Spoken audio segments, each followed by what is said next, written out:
What's up, YouTube? So I just checked out this new update that they have for Blender. It's like Blender Eevee 2.8.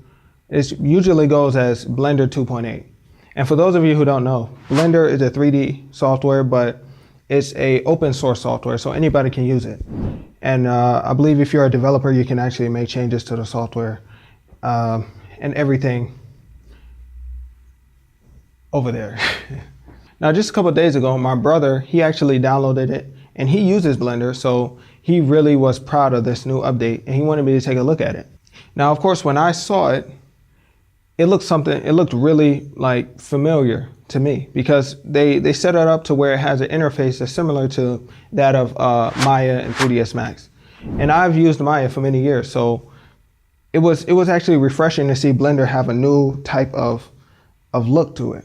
So I tried navigating and everything, and it was pretty smooth. And everything seemed to kind of translate. I think they changed some of the controls or something because I was able to actually start modeling with Blender. And before I was even able to move around the scene, it was just difficult.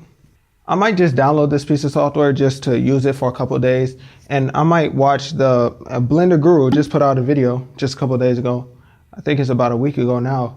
And it's basically an introduction to the new Blender update.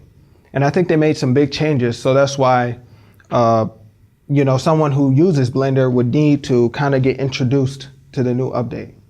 And I was told that they were trying to make it more user-friendly to people who come from other pieces of software, which, according to me, they did a great job of doing that.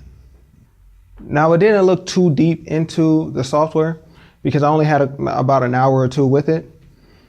But I was able to jump into modeling right away, which was a great thing. The Eevee renderer is really good. It's like a real-time renderer in the viewport, but you're able to see your shadows and everything in the scene before you render it out. Now, of course, the quality isn't quite there, but it's good enough for you to have a really good idea of how the scene is going to end up in the end. I think that just about covers my first impressions. I might just jump into Blender and just try to pull what I can out of it, because right now I'm using Maya 2018, and some of the changes that I saw done to Blender are actually ahead of some of the features that are in Maya. And I do love Autodesk products, especially Maya. I like how 3ds Max is set up, but I'm more into the film side of things, so I decided to stick with Blender with Maya. So that's pretty much it for me. I really like the update. It's pretty user-friendly. I like the Eevee renderer, the real-time renderer.